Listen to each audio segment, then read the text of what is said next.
Og nú gerist það að hluthafar innan bankans þar fer fyrir Heiðar Guðjónsson.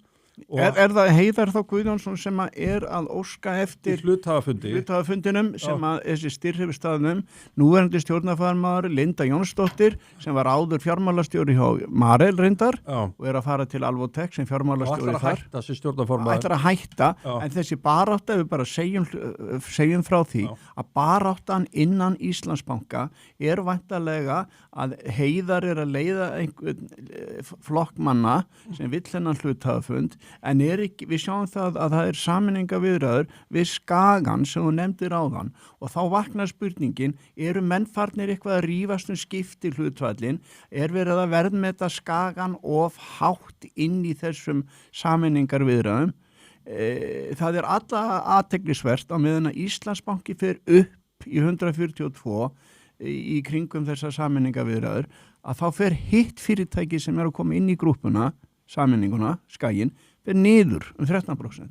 Og þetta bara mjög athyglisvert. Já, það voru viðbrögð við því að var óska eftir hluthafafundi að meiri óvissa birtist allt í einu að af sameiningunni yrði. Þá voru þessi viðbrögð að Skaginn lækkaði verulega eða 13%. Já, 10-13% og að sveifla. Það eru viðbrögð við þessu vegna þess að Heiðar, eins og ég skil það, hann leiðir þarna hluthafahóp sem ekki sáttur við verðið. Hann ætlar að koma hérna til okkur eftir áramótin. Já, og mér skilst að menni svo Ársæll Valfells sem á þarna fer fyrir... Ársæll Valfells besti vinur Heiðars. Já, hann með... Þeir vildu skipta mannstu eftir hvað þegar við vorum með greinina það hérna fyrir 15 árum eða eftir hrun. Það verður hægt að skiptum nána skjaldmiðla. Já, þeir töluðu dollara. Já, þeir eru frjóir menn og mjög flinkir og orkusemir. Þeir vinna saman í þessu. Já. En eitt af því sem að gagnrýnin bein í stað til dæmis, Jón Ásgeir þannig auðvitað Skagamegin og mörgum finnst Bjarni Ármannsson það. Og mörgum finnst til dæmis að verðmæti Skagar sé alls mikið ofmetið í þessu. Já, þá erum við að tala skipt, það verður að rífast. Já, og horfa til dæmis á það, þar aðalegnin auðvitað vís, Skagamenn. Já. Og hitt, og menn segja kannski, hitt kannski svolítið tilfallandi. Það eignaumsjón og eignastýring sem kannski í þessu smærri félögum sem fylgja þarna, sem kannski ekkit ofsalega mikil virði í svona stóra samhenginu.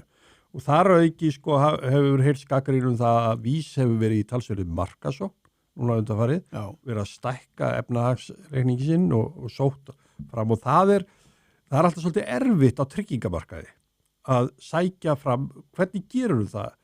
Það að gera það þá á verði og 80% af því sem að rekstur tryggingafélags, það greiðsla út á tjóni. Já. Og þannig að rekstrakostnaður kannski 17-18%, þannig að þetta ekki mikið sveigrum. Það kannski að segja mér það ég sem hefur verið hjá Vís frá því ég var 17 ára, eða 18 ára, keypti mér fyrsta bíl, það hétum samvinnutryggingar þá reyndar. Já, við getum alveg Erum við að tala það Sigurður að það geti verið verðlækkanir í gangi?